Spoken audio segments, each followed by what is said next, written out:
อีกแล้วครับท่าน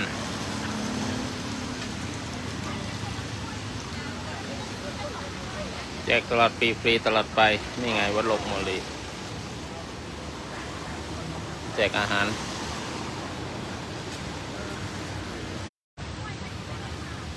เชิญแจกอาหารที่น่ารักษาของพระบาทสมเด็จพระ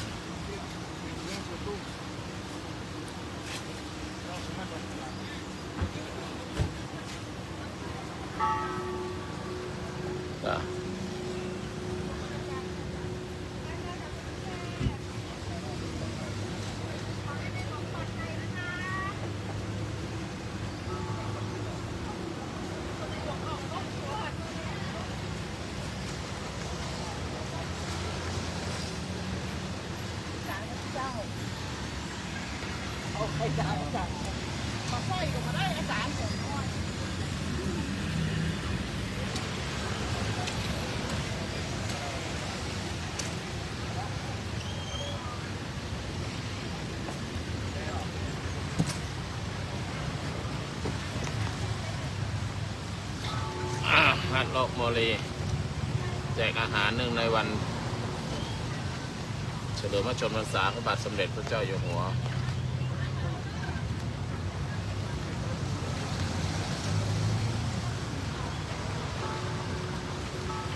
แจกอาหาร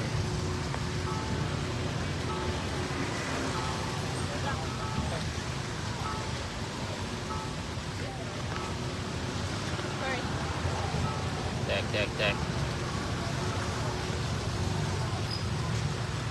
You can taste food free No, thank you.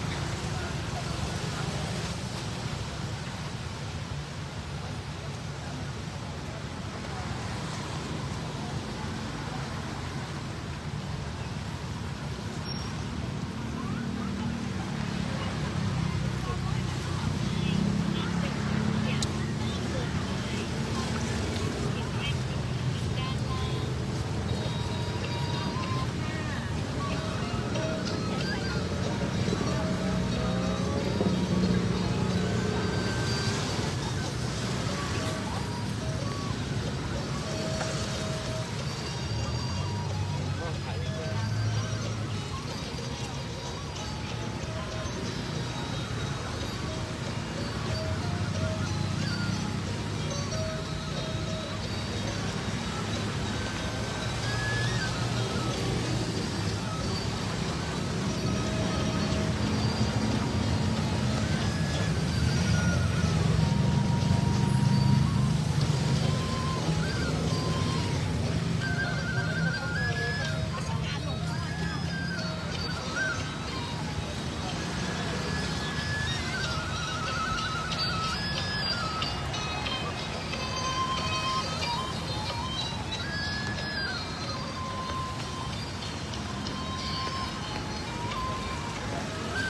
ตกฝนตกฝนจะตกแดดจะออกเราก็แจก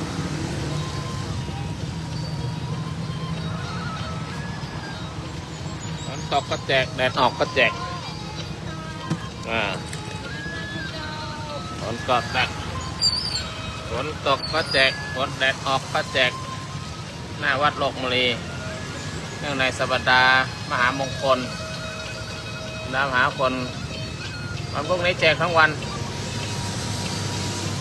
ก๋วยเตี๋ยว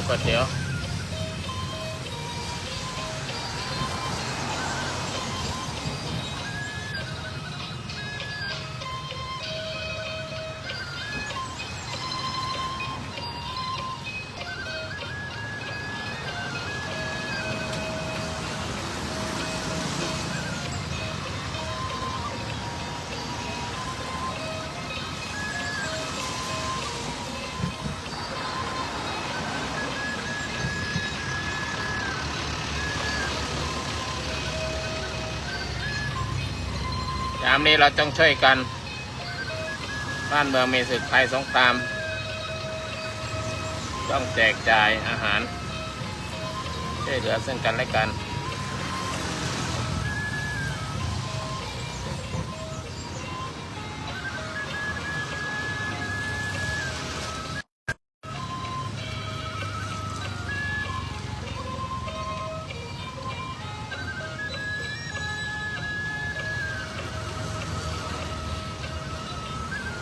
แจกอาหารหน้าวัดโลกมลี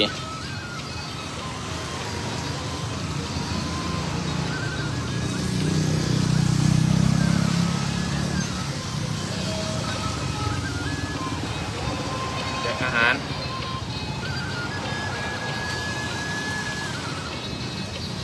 ฝนจะตกแดดจะออกเราก็แจกที่หน้าวัดโลกมลี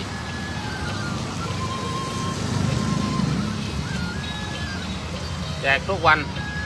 พวกนี้แจกทั้งวันเนื่องในวันเฉลิมพระชนมพรรษาพระบาทสมเด็จพระเจ้าอยู่หัวเชิญกดไลค์กดแชร์กดไลค์กดแชร์กดไลค์กดแชร์กดไลค์กดแชร์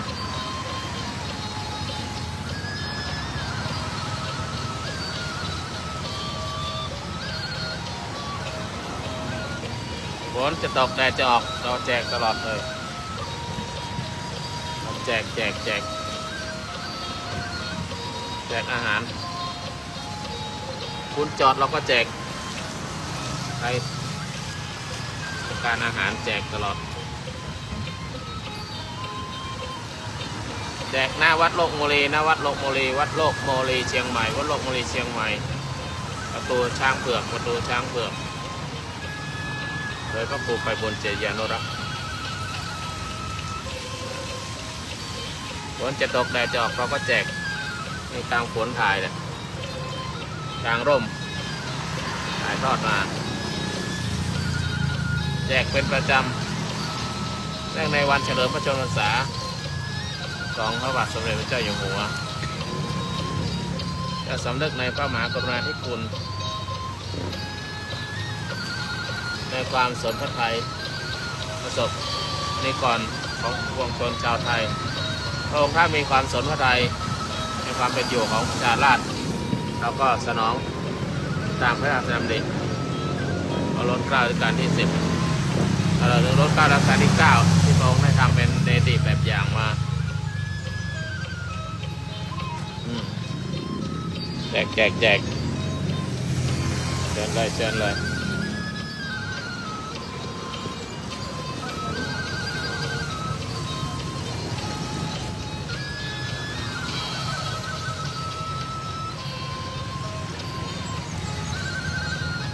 รถตุ๊กรถแดงจอดรับคนขายหวยขายอะไรต้องการประทังคนจอดแล้วก็แจก ฝ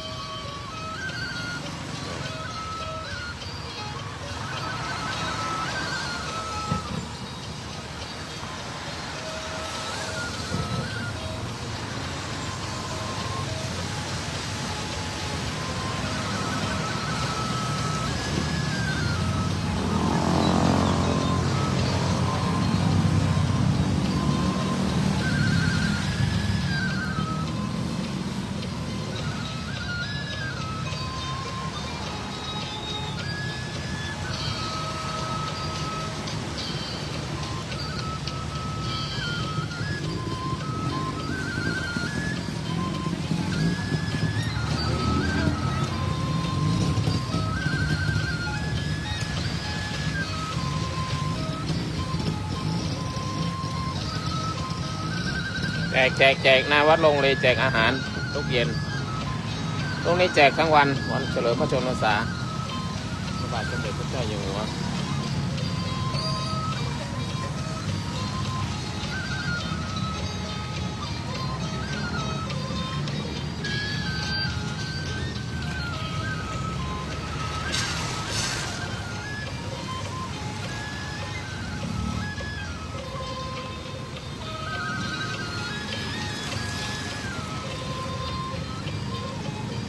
ฝนตกแดดออกเราแจกหมดกดไลค์กดแชร์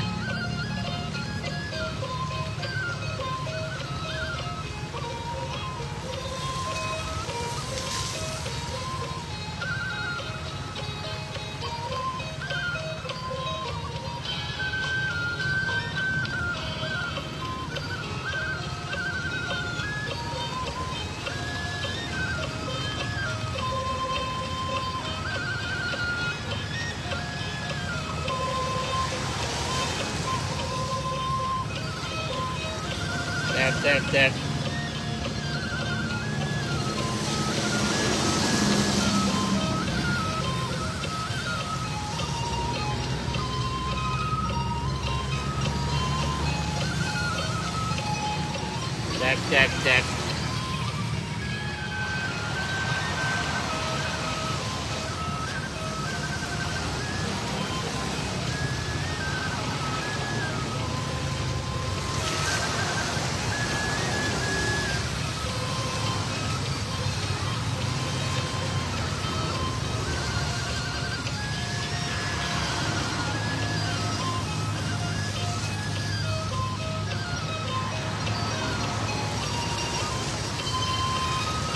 ฝนจะตกแดดจะออกเราก็แจก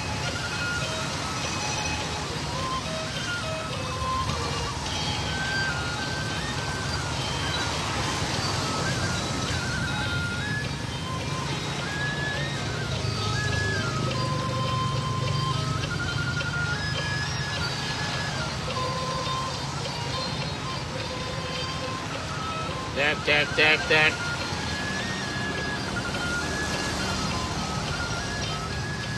ทุกวันฝนจะตกแดดจะออกเราก็แจก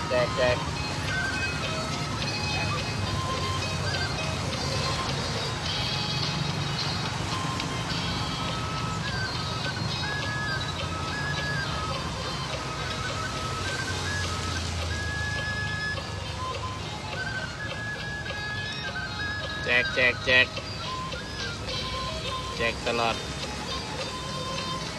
แจกทุกวันเนื่องในวันเฉลิมพระชนมพรรษาเพื่อสำนึกในพระมหากรุณาธิคุณของรัชกาลรัชกาลที่10พระองค์ท่านสนพระทัยในความเป็นอยู่ของประชาชนในนามพระสงฆ์นิกรก็อันไหนที่ทำได้ก็ทำ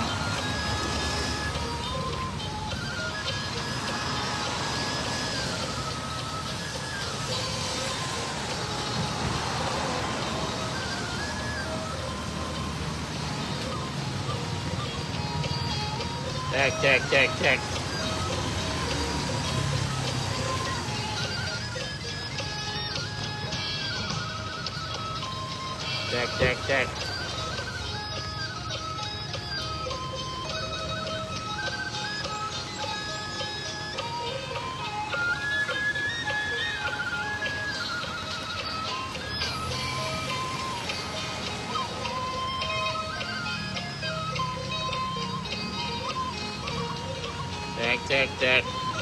คุณจูมมาเลยจูมอยู่ไหนแจกอาหารอันนี้ที่27พรุ่งนี้แจกทั้งวันหน้าวัดโลกบุรี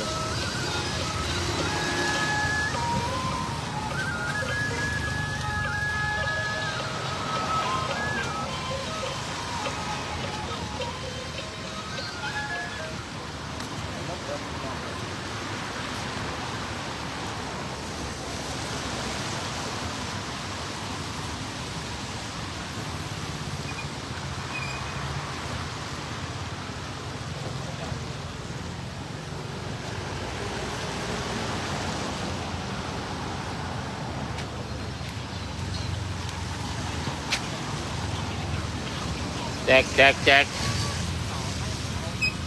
แจกแจกแจก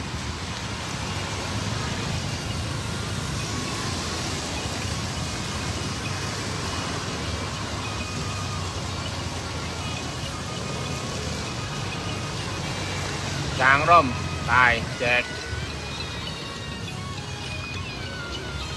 ด้วยกดไลค์กดแชร์กดไลค์กดแชร์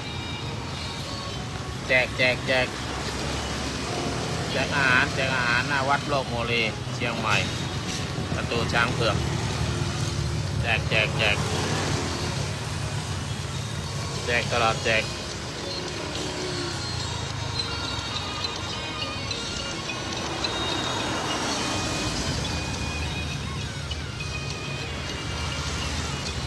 แจกแจกแจก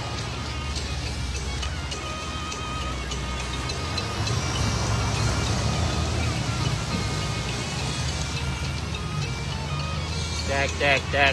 แจกอาหารหน้าวัดโลกโมลีแจกทุกวันแจกทุกวัน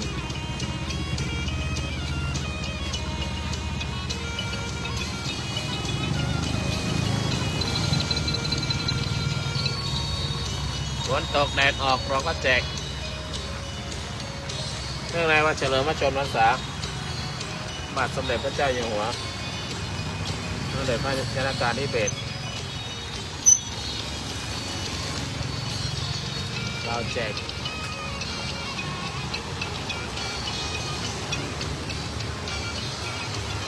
แจกและแจกตลอดแจกแจกแจกแจกอิ่มฟรีอิ่มโอ้แจกแจก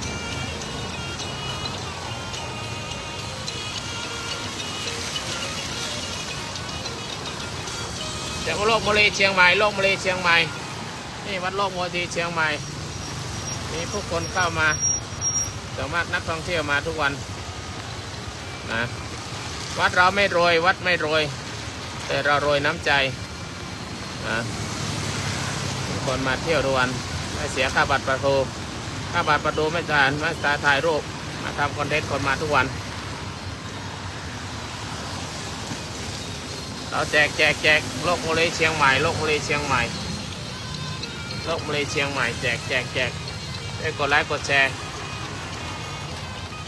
คนจอดเราก็แจกคนจอดเราก็แจกเนื่องในวันเฉลิมพระชนมพรรษาเรารัชกาลที่10วันพรุ่งนี้เราแจกมาตั้งแต่วันที่21วันพรุ่งนี้แจกทั้งวันทั้งกลางวันและตอนเย็นแจกทั้งวัน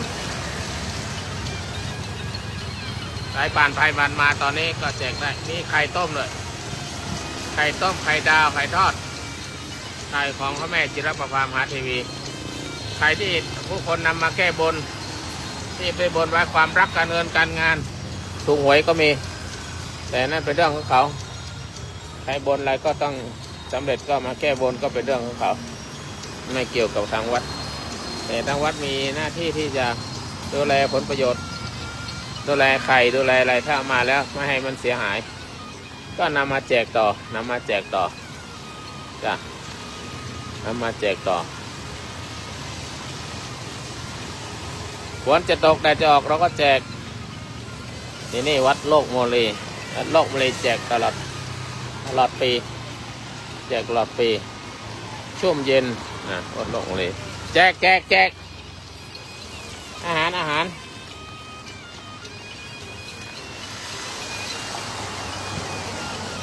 ฝนจะตกแดดจะออกก็แจกไม่หยุดแจกไม่เลือกแจกไม่เลือกหน้าคนไทยคนฝรั่งกลางร่มมารับได้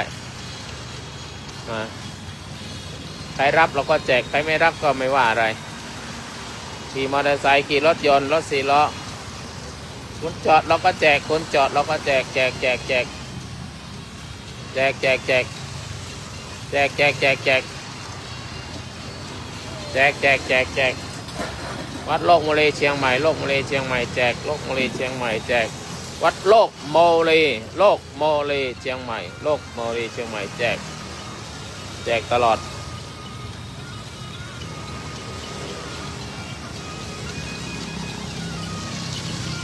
นิกกี้มาช่วยกันนะวันนี้นะ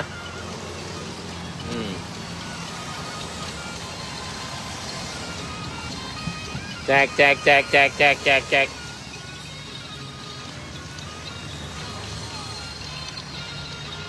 แจกตลอดแจกตลอด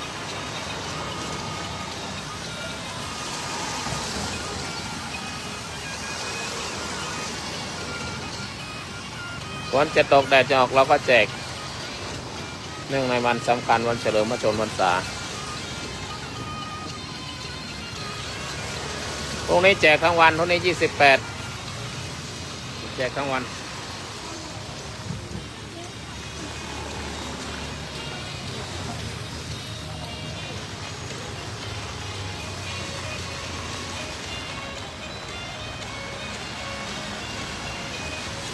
ฝนตกเราก็แจกจังหวัดเชียงใหม่จังหวัดเชียงใหม่เชียงใหม่เชียงใหม่เจ้าฝนตกแดดออกเราก็แจกก่อนไปไหนมาชิมหน่อยก่อนมาชิมหน่อยผัดกะเพราไข่ดาวอร่อยอร่อยฝีมือเจ๊นันคนเดิมเจ้าเก่าฝนจะตกแดดจะออกก็แจกเนื่องในวันเฉลิมพระชนมพรรษาของพระบาทสมเด็จพระเจ้าอยู่หัวรัชกาลรัชกาลที่10เพราะพระองค์ได้มีความสนพระทัยในพระสงฆ์นิกรดูแลทุกบำบัดดูแลสุขบำบัดทุกของประชาชนในกระทั่งช่วงนี้ช่วงสงครามขอให้สมานสามัคคีกันขอให้ผู้คนสมานสามัคคีกันจะได้แจกความสามัคคีแจกแจกแจกคนจอดเราก็แจกแจกอาหารแจกแจกแจกแจกแจกแจกแจกแจกแจกแจกแจกแจกคนจอดเราก็แจกแจกอาหารจ้าแจกอาหารผัดกะเพราไข่ดาวไข่ต้มไข่มันได้จากพระแม่จิรพรามหาเทวีที่ผู้คนนำมาแก้บนบางวันมีถึง 5,000 ฟองแล้วก็ไปแจกที่โรงเรียนโสดโรงเรียนคนหูหนวกโรงเรียนคนตาบอดและบ้านพักคนชราบ้างและวัดวารามต่างๆเป็นประโยชน์ต่อผู้คนทั่วไปมาเลยคนจอดเราก็แจกเพราะว่ารถแดงรถตุ๊กทำมาค้าขายทำมาหากินก่อนจะเข้าบ้านนักเรียนนักศึกษาคนทำงานผ่านมาก็แวะรับแจกได้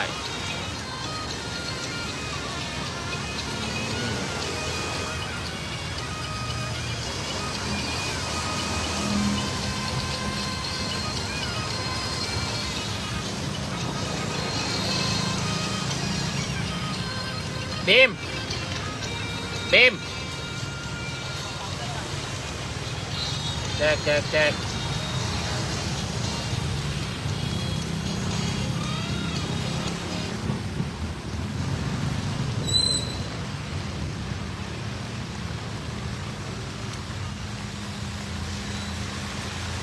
วัดโลกโบรีเชียงใหม่แจกอาหารทุกวันเนื่องในวันเฉลิมพระชนมพรรษาของล้นเกล้ารัชกาลที่10อาการปัจจุบันตามพระราชดำริของพระองค์ท่านมีความสนพระทัยในความเป็นอยู่ของราษฎรประสงค์นิกรถ้าแจกอาหารนะแจกข้าวผัดกะเพราไข่ดาวไข่ต้มอีกไข่ของพ่อแม่จิรภาหาเทที่คนมาทำการแก้บนบางวันมีไข่เป็นหลายพันฟองก็นำมาแจกมีผู้คนเข้าวัดเข้าวาตลอดเวลามีวัดโลกโมเลเชียงใหม่ยิ่งใหญ่ในล้านนาโลกโมเลยิ่งใหญ่ในล้านนาแจกตลอดนะใครมาเราก็แจกตลอดนะผ่านไปผ่านมา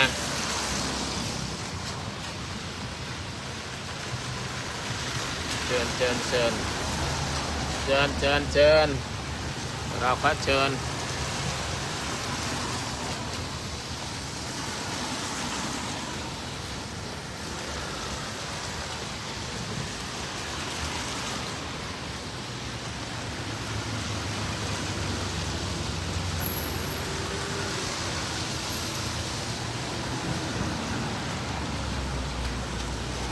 แจกฝนตกเราก็แจก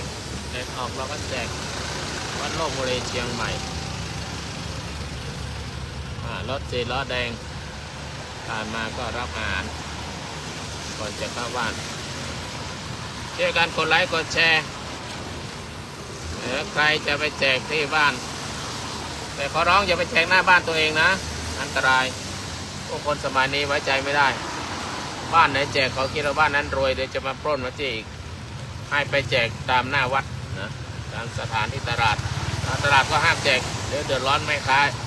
ไปแจกหน้าวัดใดหน้าวัดหนึ่งนะยืมโต๊ะที่วัดเราก็มานั่งแจกอันนี้ของวัดนะวัดโลกโมเลแจกเองแจกตลอด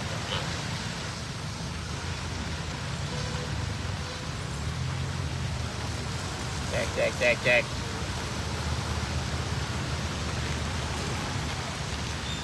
คนจอดเราก็แจก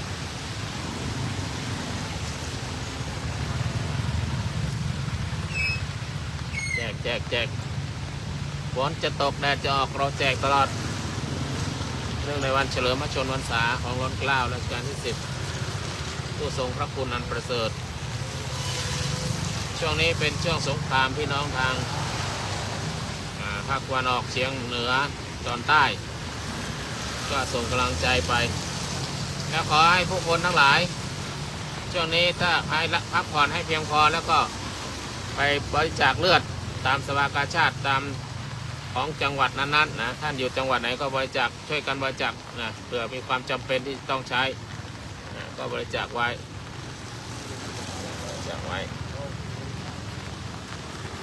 แจกอาหารฟรีแจกใครอยู่จังหวัดไหนทำร่างกายให้แข็งแรงนอนหลับพักผ่อนให้เพียงพอก็ช่วงนี้แสดงออกในความรักชาติบริจาคโลหิตไว้สภากาชาติจับจังหวัดของทุกจังหวัด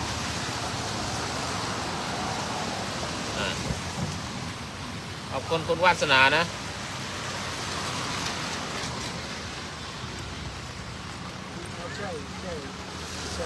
โอเคนั่นรถแดงเหรอนั่น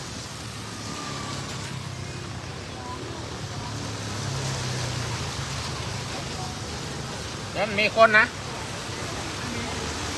มีเราบอกไปเลยบอกไปจอดตรงนู้นนะมันบังอีกอะคนมาตานจอดคนปุ่งไหมเนี่ยพอจอดหน้าอีกอะจะกินก็กินจอดในวัดก็ได้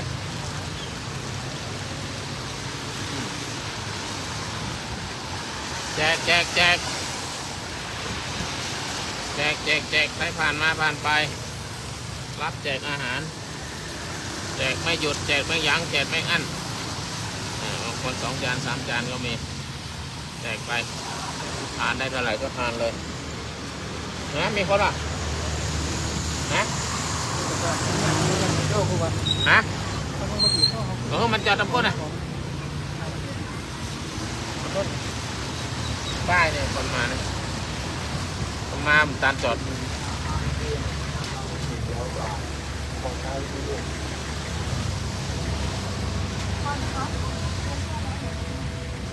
ลูกไปมหาลัยได้แล้วอยู่ต้องเรียนต้องทำงานต่อพ่อคะมันช่วยรอ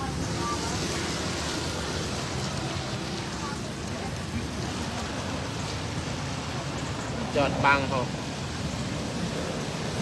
ไอ้ก้อนก็อยู่ไหนนี่อยู่ไหนเนี่ยจิกก่อนก้อนมากินนี่แหละที่มือเจ๊นะข้าวผัดกะเพราไข่ดาวมาเลย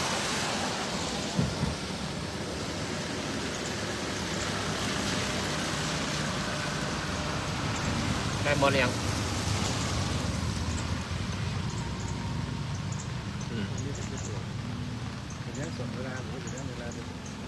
เรื่องยาวเลย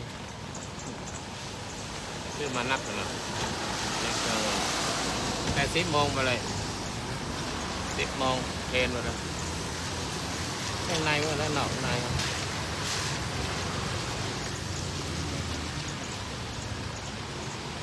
นอกนี่ก็ได้ฝนต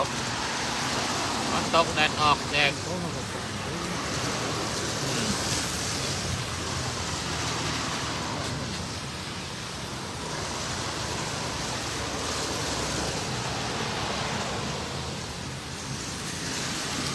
หน้าเนี่ยดีคนมา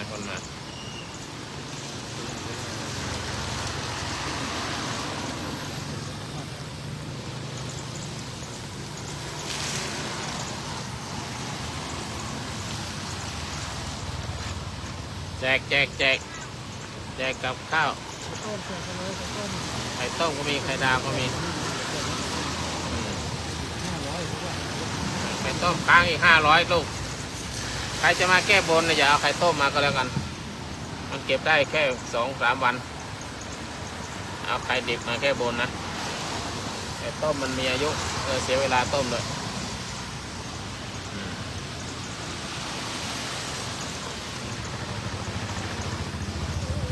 แจกลูกแม่อย่างวะเลี้ยงก๋วยเตี๋ยวเลยตาสะท้อนสติ๊กกับวอลน่ะ อ๋อคุณเล่นอยู่ไหน มันอยู่ในเนี่ยแจก คุณมาช่วยนะ พรุ่งนี้มาช่วยนะมาช่วยกันแจกทั้งวันนะคุณแม่เป็นไงบ้าง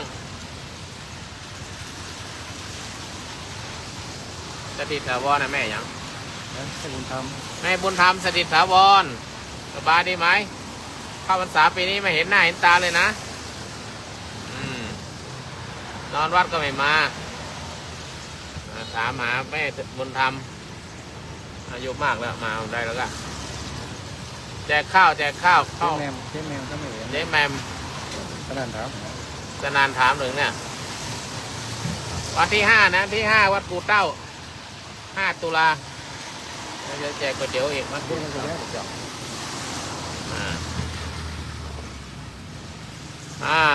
เจ๊แหม่มแม่บุญธรรมเป็นไงบ้างแจกแจกดีพรุ่งนี้วันเฉลิมพระชนมพรรษารัชกาลรัชกาลที่10เราแจกมาตอนนี้แจกตั้งแต่วันที่21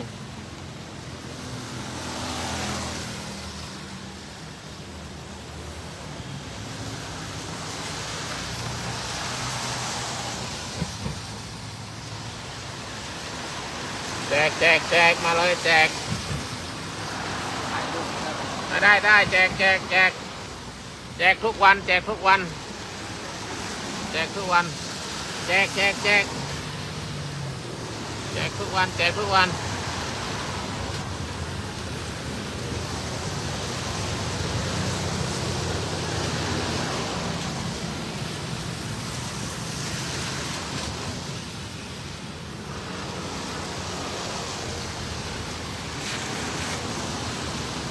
มีเงินเราก็แจกไม่มีเงินเราก็หยุดแจก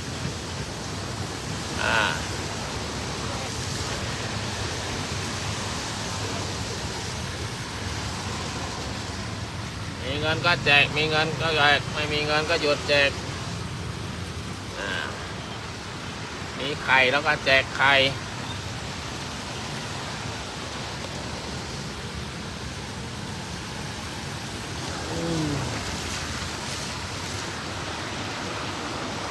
จอดเราก็แจกคนจอดเราก็แจกมาเลยแจก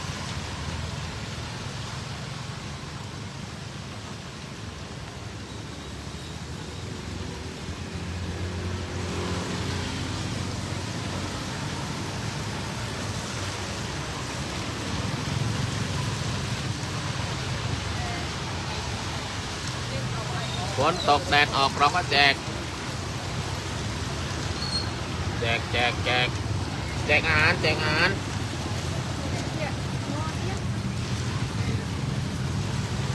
สวัสดีค่ะ สวัสดีeating no pay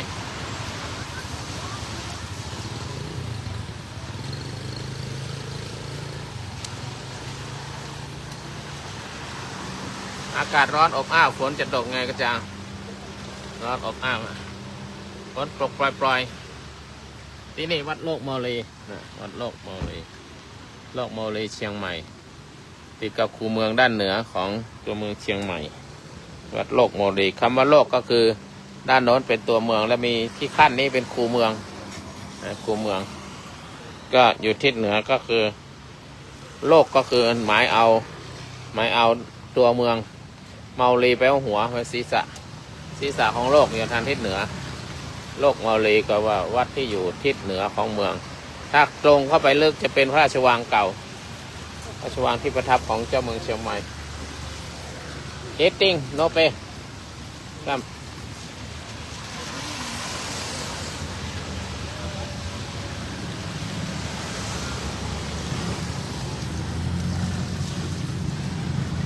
แจกเราแจกหมด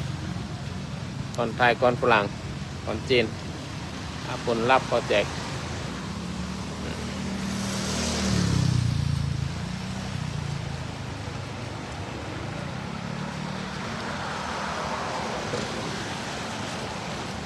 โลกโมลีแจกโลกโมลีแจกโลกโมลีแจก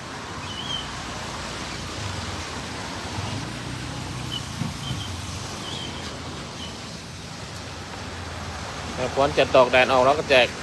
ถึงฝนตกก็ยังมีคนมาเที่ยววัดนะดูความงามของศิลปะแบบล้านนามีเจดีย์และมีวิหารทรงโบราณวิหารหลังนี้เป็นวิหารที่สร้างขึ้นมาใหม่10 กว่าปีแต่ทำให้เหมือนของเก่า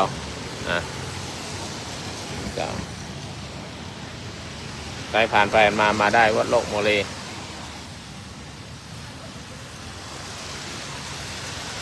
อันนี้ภาวะช่วงสงครามอยากขอร้องวิงวอนให้เพื่อนคนไทยทั้งหลายได้ไปบริจาคโลหิตตามศูนย์กาชาดของจังหวัดทุกจังหวัดนะบริจาคไว้ไม่เสียหายนะไปใช้ยามจำเป็นดีกว่าจะไปประกาศเมื่อยามจำเป็นก็เราป้องกันไว้เราไม่ประมาทนะอัปมาโทมัจจุโนปทังเป็นความที่ไม่ประมาทนะคนไทยต้องช่วยคนไทยอัตหิอัตโนนาโถต้องช่วยเหลือตนต้องเหลือประเทศชาติของเราตอนนี้มีข่าวทหารไม่ได้เรียกคนนะ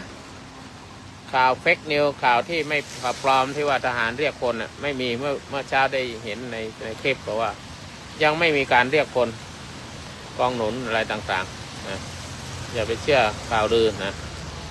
แล้วก็ข่าวอันไหนที่ใครอยู่ใกล้อย่าไป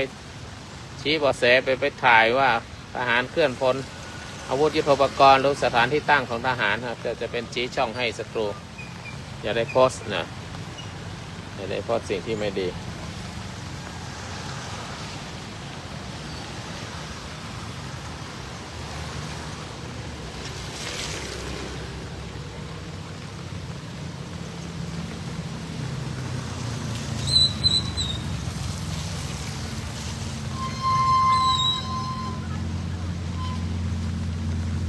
แจกแจกตลอดคนจอดเราก็แจก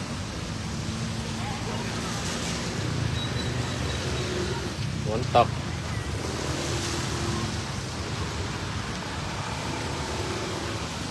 ที่นี่วัดโลกโมลีเชียงใหม่แจกอาหารเนื่องในวันเฉลิมพระชนมพรรษารัชกาลที่10แจกทุกวัน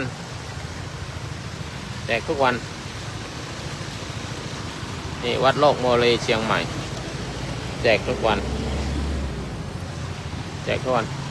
โดนรถยนต์คนมารับคนแจกทุกวันเขารับเราก็แจกไม่รับเราก็ไม่แจกนะไม่มีปัญหาคนจอดเราก็แจก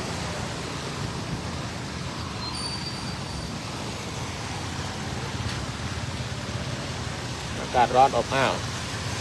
คิดว่าพอสมควรแก่เวลาแล้วนะจะต้องมบแล้วฝนเริ่มลงเม็ดแล้วก็จะขอยุติการถ่ายทอดสดไว้เพียงเท่านี้นะพรุ่งนี้แจกทั้งวัน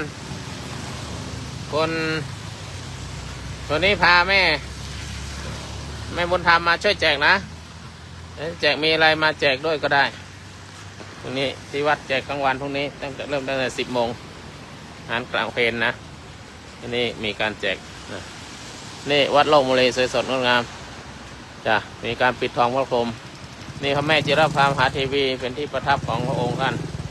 นะมีผู้คนมากราบไหว้หนุ่มสาวขอพรความรักการเงินการงานก็เป็นเรื่องของเขาสายมูทั้งหลายนี่ไม่ควรพลาดนะก็อธิษฐานอย่างไรก็แล้วแต่บุญแต่กรรมของท่านทางวัดไม่เกี่ยวข้อง แต่ว่าเห็นคนเอาไข่มาแก้บนตั้งเยอะแยะนะวันนี้ก็เอามาทำเป็นไข่ดาวแล้วก็ทำเป็นไข่ต้มแล้วบางครั้งมีถึง 5,000 ฟองบางคนถูกหวยวันนั้นมีคนถูกหวยเอามาตั้ง 5,000 กว่าฟองแล้วเราก็นำไปมอบให้แก่โรงเรียนคนหูหนวกและคนตาบอดและบ้านพักคนชราก็ทำให้เป็นประโยชน์ต่อไปส่วนจะบนยังไงก็แล้วแต่จะแก้บนไม่แก้บนก็แล้วแต่ท่านเอาละขอยุติการถ่ายทอดสดไว้ก่อนเขาเห็นหน้ากัน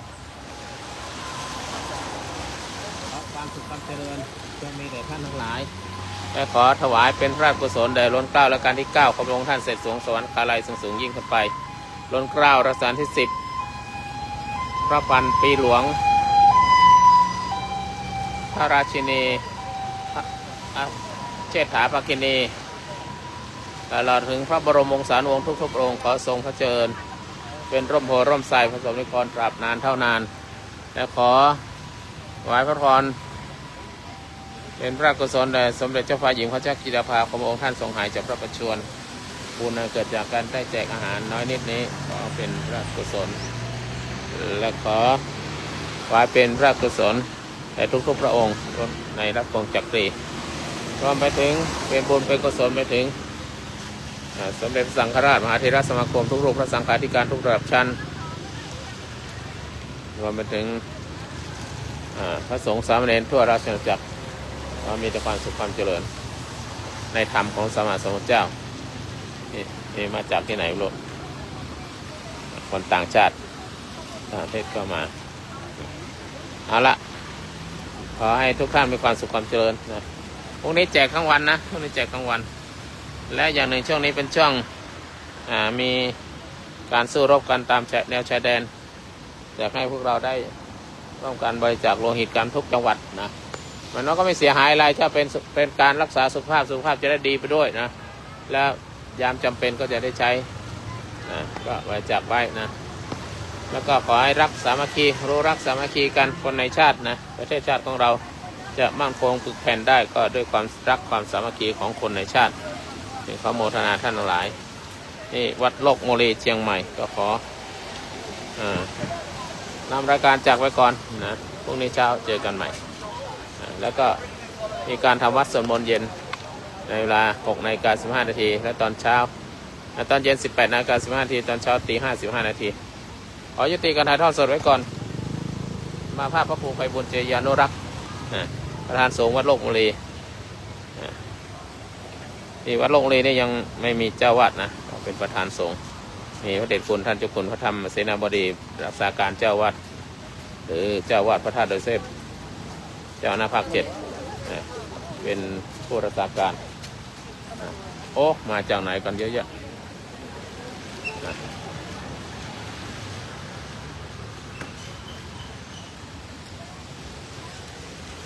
จ้ะเอาละล่ำลากันตรงนี้เลยนะขอมีความสุขความเจริญทุกทั่วหน้ากัน